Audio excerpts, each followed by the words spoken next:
Hello. Hello. Wow, it's sunny. 2 days of darkness and 2 days of rain, and Mr. Solar Face is doing his business today.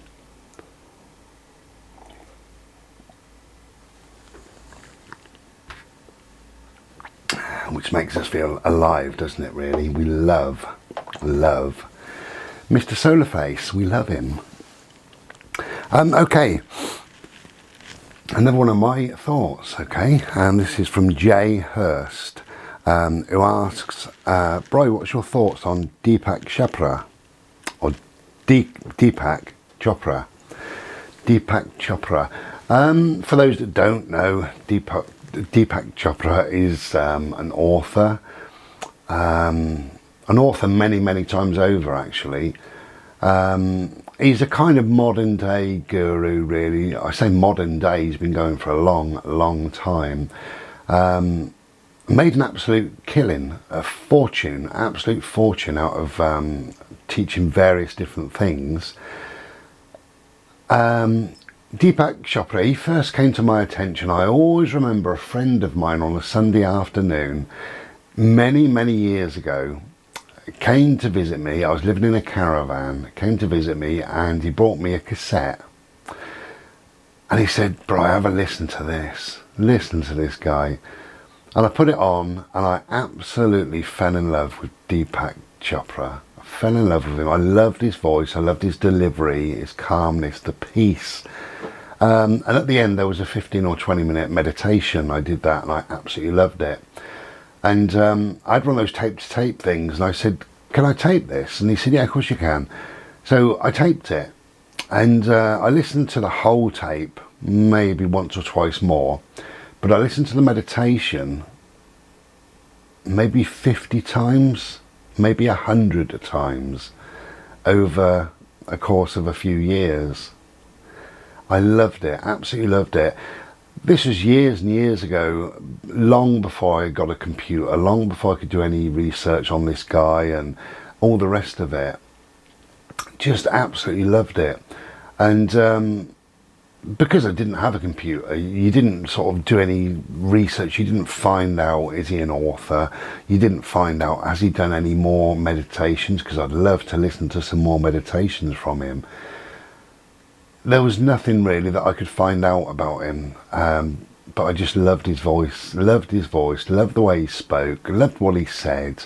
I took a lot of enjoyment from Deepak Chopra. I definitely took a lot of enjoyment. And his voice, to me, his voice sounds very friendly, very warm, very knowing, articulate, intelligent. But there's something in it, there's a real warmth. He means what he says, he believes what he says. His delivery is absolutely beautiful. When you meditate and you listen to Deepak Chopra, it's absolutely amazing. And that was it, that went on for years and years. And then later, you know, I got the internet and what have you. What do I now think of Deepak Chopra? I think his meditations are absolutely wonderful. I really do. He's hard to be beaten in that. He talks a lot of babble, talks a lot of bullshit. He's made a lot of money out of telling lies and fabrications.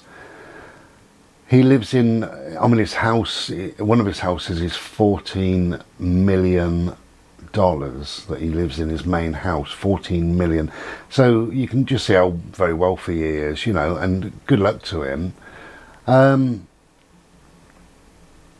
Now, he has said all sorts of silliness over the years. He said that aging is just a belief, it's just learned behaviour. If you believe you're getting old, then you're getting old.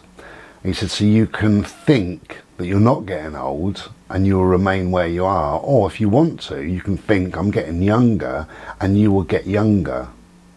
Of course, that's rubbish, absolute rubbish, but that's one of his psycho-babble things that he says.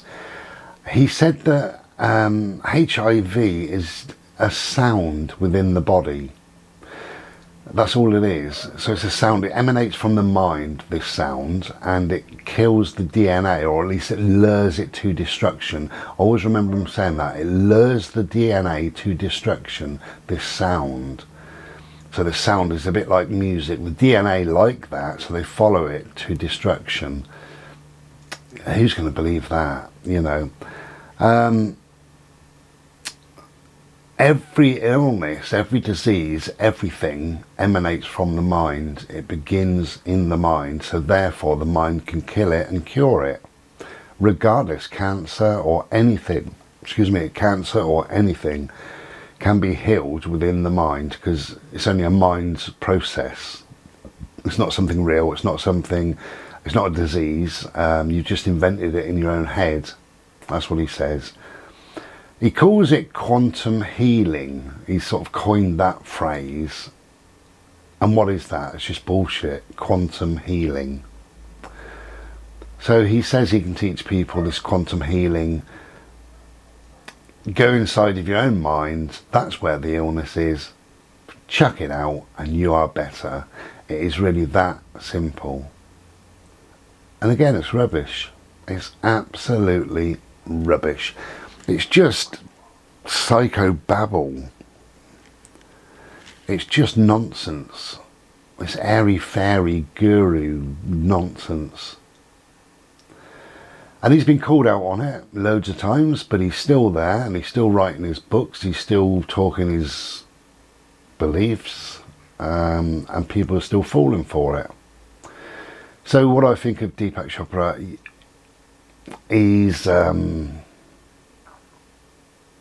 he creates a lot of false hope in people, and that's a real shame.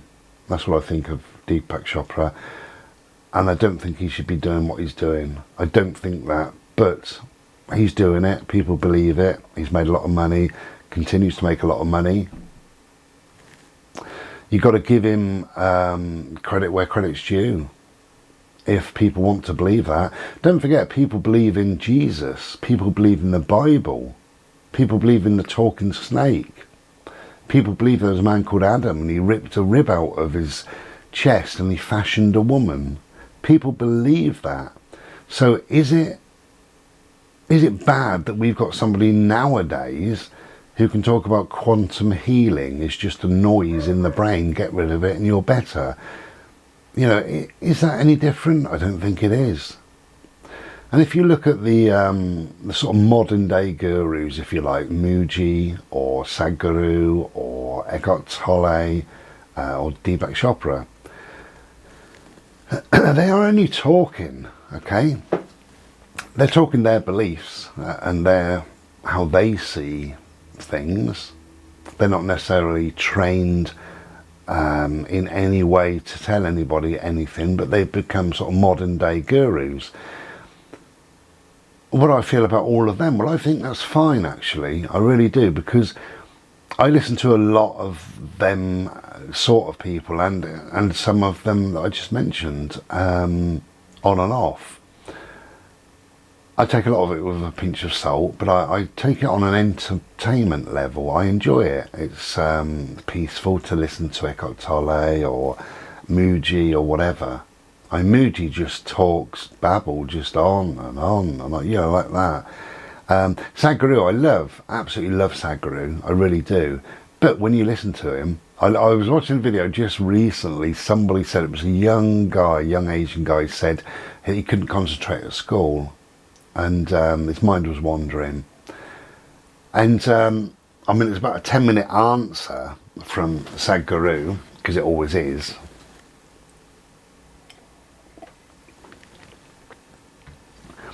But he said, what is concentration? Concentrating is perceiving an idea, but whose idea? Is it your idea, somebody else's idea? You know, don't forget, we can only hear within certain decibels. We can't hear there and we can't hear there. We can only see a very narrow margin. We can't see ultraviolet or infrared. We can't see those things. And if you eat a piece of bread, that bread turns into muscle, and that makes a person. Yeah, go on then, what's the answer? That was the answer. And honestly, I watched that and I thought, my God, he didn't even answer the question. But huge round of applause and everything else. So, not that I'm knocking him, because I absolutely love him. I love Sadhguru, he's fantastic. But I take him on an entertainment-only value. Somebody I would take seriously is Thich Nhat Hanh, a Buddhist monk, if you don't know, who I absolutely love, dearly love. Now, Thich Nhat Hanh is trained, like 40, 50 years worth of training, and then began to talk. Thich Nhat Hanh is very poorly at the moment. He's in his 90s, he's had a stroke, and sometimes he's not doing very well.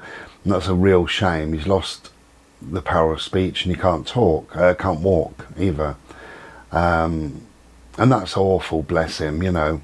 It's so sad to see him like that. But that man is so well versed and so well trained and really, really knows his stuff. And that's somebody that you should listen to. The rest of them, yeah, why are they there? They're there for money. If you look at the richest one of all is Eckhart Tolle, what is he going to do with that money? He's got untold millions and millions and millions and millions of pounds. A huge, vast wealth. Very, very wealthy. And they don't seem to do any good with it. I think if I was in their shoes, I would do some good with it. You know, I would create shelters for the homeless, or I'd give away 50% of my income to, I don't know, children's homes, hospices, I don't know, whatever. I'd do something with it. And they just don't seem to do anything, but they're very, very, very wealthy. You know, ridiculously wealthy. How do they get so wealthy? People love that, don't they? People love all of that stuff. And there's nothing wrong with it. There's nothing wrong with it if you take most things on an entertainment-only value. And also, Deepak Chopra, if you take him, ignore the all the medical advice he gives about a sound in the brain or about a vibration of this quantum healing. You know, ignore that nonsense because it's rubbish. And if you listen to Deepak Chopra, if you listen to a meditation, he's beautiful, he's wonderful, his voice is like silk, like melted chocolate. I love his voice, absolutely love his voice.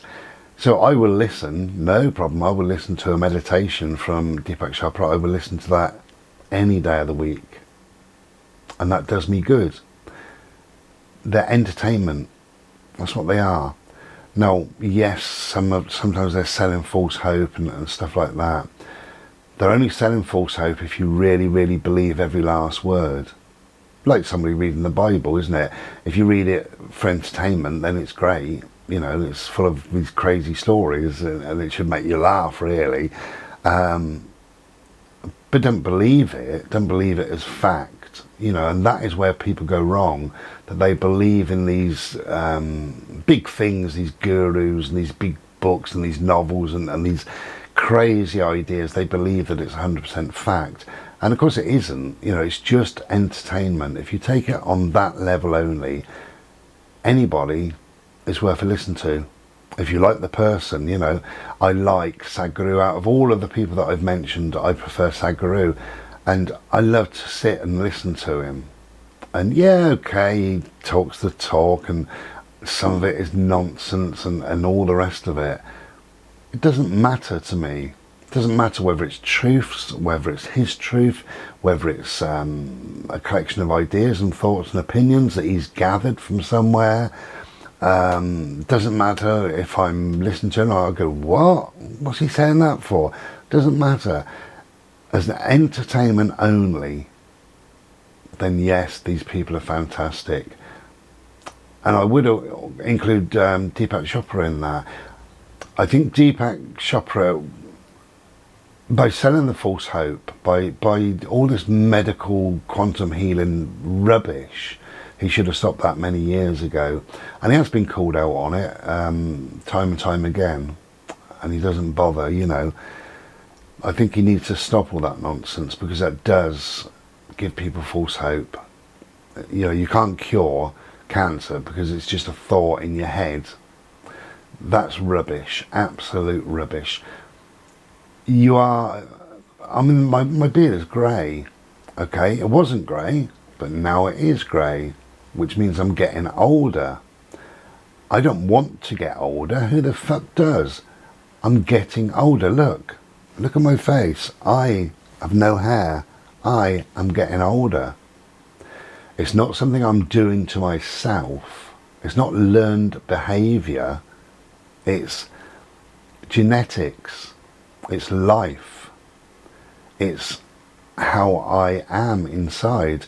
My body is breaking down, so my eyes need glasses. I might need hearing aids. I walk with a stick sometimes. I've got a grey beard. That's factual. Factual. It's not bullshit. It's not, I don't think I'm getting older, so therefore I better have a grey beard. I don't dye it because I think, well, a man of 27 should, 26, should have a grey beard. I don't dye my beard so that I look older. I am older. That really annoys me, all the rubbish that some of these people come out with, but particularly, I mean, Jay Hurst, you've asked a question about Deepak Chopra. It annoys me, absolutely annoys me, that he can sit and say this rubbish and people just soak that in as the truth and fact. It's entertainment, that's what it is. And there's so many of them about, you know, that you've got to pick and choose who you like and who you don't like, really. But I honestly think the whole lot are just entertainment. You know, I get no real spiritual guidance from any of them whatsoever. Even though they are spiritual guides, that's what they set themselves up to be, and they set themselves up to be gurus.